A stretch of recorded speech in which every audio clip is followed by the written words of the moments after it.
Olá, nesta apresentação vamos continuar a falar sobre redes Petri e neste caso vamos apresentar alguns exemplos, a parte 1. Portanto, o exemplo que vamos considerar nesta apresentação é o famoso exemplo do produtor-consumidor. Portanto, temos um produtor que está aqui representado, que vai produzir uma peça, ou produz uma peça de cada vez, que vai depositar no depósito, que por sua vez vai ser acedido pelo consumidor e que vai consumir essa peça. Portanto, o produtor tem dois estados, ou está parado e apto ou pronto a produzir, ou está a produzir. O consumidor também tem dois estados, ou está parado e apto ou pronto a consumir, ou a consumir. Portanto, vamos ver como é que se pode fazer um modelo que represente este problema, é o que modela este problema do produtor-consumidor na versão 1. Portanto, estamos aqui a ver uma rede de Petri que modela este problema. Portanto, o lugar P1, neste caso, significa que o produtor está apto a produzir, o P2 significa que está a produzir, o P3 significa o depósito, o P5 significa que o consumidor está apto a consumir e o P6 e o P4 que ele está a consumir. Portanto, vamos ver uma simulação desta rede correspondente a esta sequência de disparo. Disparamos T1, seguido de T2, T3 e T4. Portanto, isto corresponde a um ciclo de produção em que o produtor deposita uma peça e o consumidor levanta a peça e consome uma peça. Não é? Portanto, se dispararmos o T1, o que é que acontece? Vamos passar a ter aqui uma marca neste lugar e deixamos de ter aqui uma marca, não é? Portanto, é o que está representado agora nesta figura. Portanto, neste caso, a rede significa que o produtor está a produzir uma peça. Mal a peça seja produzida, o T2 vai ser disparado e vamos passar a ter um token neste lugar e outro token neste, que é o que está aqui a ser visualizado. Neste momento, a rede modela o estado em que o produtor está outra vez parado, mas já existe uma peça no depósito em P3. Ora, como existe uma peça no depósito, neste caso, a transição T3 já pode ser disparada, porque está validada. Ou seja, temos uma marca em P3 e outra em P5.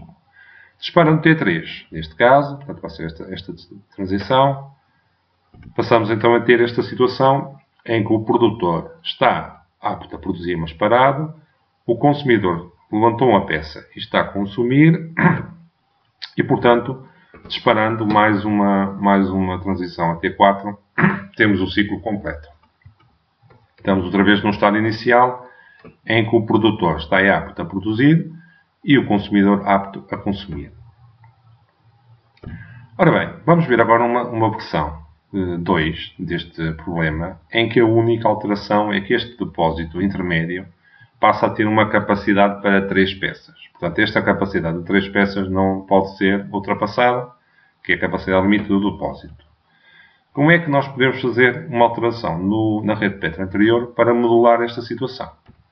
Ora, esta situação implica, neste caso, usando uma rede Petri normal, a inclusão de um lugar, que está aqui este lugar, em que, basicamente, temos 3 tokens. Portanto, estes 3 tokens vão limitar a capacidade deste lugar aqui a 3. Portanto, é um lugar complementar do lugar 3.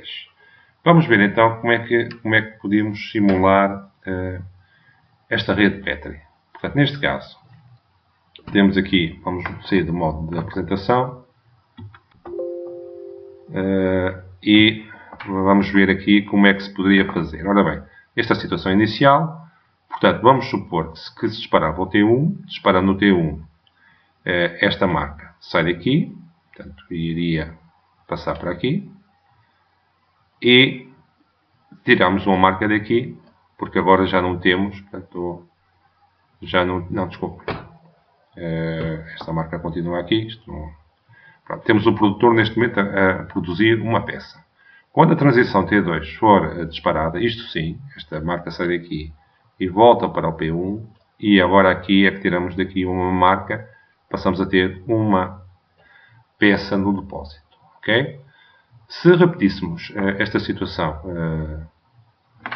mais duas vezes, ou seja, que se o produtor produzisse uma peça e voltasse ao estado inicial, passamos a ter menos uma marca aqui, e passamos a ter duas peças no depósito, e repetindo isto outra vez, não é? Portanto, basicamente, separando o T1 e o T2, a última vaga seria ocupada e passamos a ter 3 peças produzidas no depósito intermédio, não é? Neste momento, aliás, o produtor já podia ter começado a produzir. Portanto, disparando o T3, o que acontece é que sai daqui uma marca e, neste caso, sai daqui uma e volta para ali. Ou seja, voltamos a devolver uma vaga a este lugar e passamos a ter menos uma peça em P3. Não é? Portanto, repetindo isto, portanto, disparando uma vez o T4 e outra vez o T3, isto ia acontecer outra vez, não é? Portanto, basicamente, iria sair daqui uma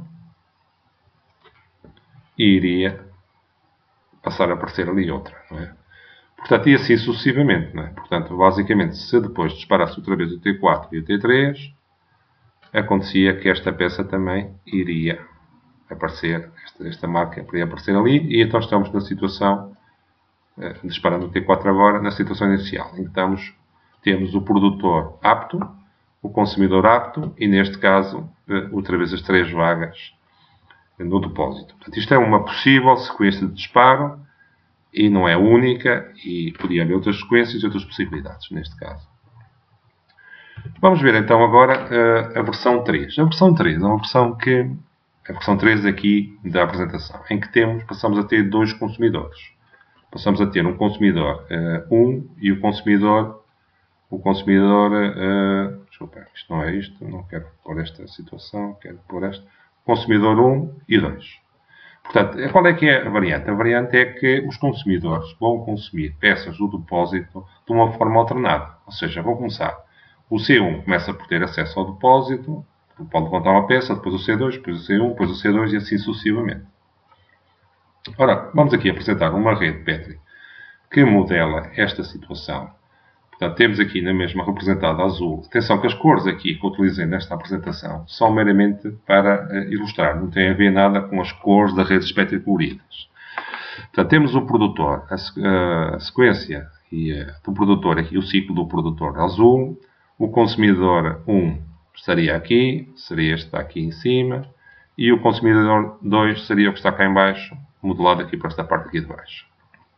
Portanto, inicialmente, temos o produtor apto a produzir, o consumidor 1 apto a consumir e o consumidor 2 apto a consumir. Temos também aqui um lugar, o P8, que vai dar início, portanto, vai dar permissão ao C1 para ser o primeiro a consumir quando houver peças no depósito. Portanto, vai haver aqui 2 lugares, que é o P8 e o P9, que vão garantir a alternância da produção, do consumo entre C1 e C2. Ora, mais uma vez, vamos sair do modo de apresentação para tentar mostrar como é que isto poderia funcionar. Por exemplo, neste caso, vamos supor que o consumidor passava a produzir uma peça, está a produzir neste momento, acabando de produzir, aconteceria isto, não é? E passamos a ter uma peça no depósito, não é? Portanto, neste caso, não é? Portanto, poderia ser consumida por C1 e o C2. Mas reparem, como neste lugar aqui P9 não tem a marca, não está validada a transição 3.5. Portanto, só a transição T3 é que está validada. Porquê? Porque temos uma peça no depósito, temos um consumidor apto a consumir e temos a permissão do semáforo aqui a dar permissão para que isto aconteça. Portanto, neste caso, se disparando o T3, o que é que acontecia? Portanto, basicamente, podíamos representar aqui um token do consumidor a consumir. Esta marca sairia daqui, não é? Pronto, vamos até pô-la aqui. Quer dizer que já não há peça no depósito. E esta também saía daqui e a permissão passava para para o consumo no consumidor 2, não é? Ora bem, neste caso, portanto, imaginemos o consumidor acabava de consumir, o consumidor 1 passava a estar apto. Neste momento o 2 está apto, só que não há nenhuma peça no depósito. Pois, tinha de esperar então que o produtor produzisse outra vez, passasse ao modo de produção. No modo de produção passasse ao modo de fim de produção e que esta transição corresponde ao depósito de uma peça. Portanto, passamos a ter uma peça no depósito. E, então, neste momento, o que é que se passa? O consumidor 1, mesmo que queira consumir, não pode porque não tem permissão dada pelo semáforo. Quem tem permissão é o consumidor 2. Portanto, disparando o T5, o que é que acontece? Vamos tirar, então, uma marca do depósito. Passamos a ter o consumidor 2 a produzir. E desculpem, isto não era para fazer isto. Esta marca também vai sair daqui e vai ser devolvida ao lugar P8. Ou seja, o consumidor 1 passa a ter permissão para consumir. Não é? Entretanto, quando o consumidor 2 acabar de consumir, volta a disparar o seu T6 e passamos a ter a peça no P6. Portanto, isto representa uma possibilidade de evolução desta rede Petri. Vocês poderão facilmente simular outras possibilidades de modo a consolidar a vossa aprendizagem. Ora bem, este exemplo e mais outros exemplos podem ser consultados na Sebenta, na 322, e tem mais algumas variantes do problema do produtor-consumidor e assim termino esta apresentação com este exemplo.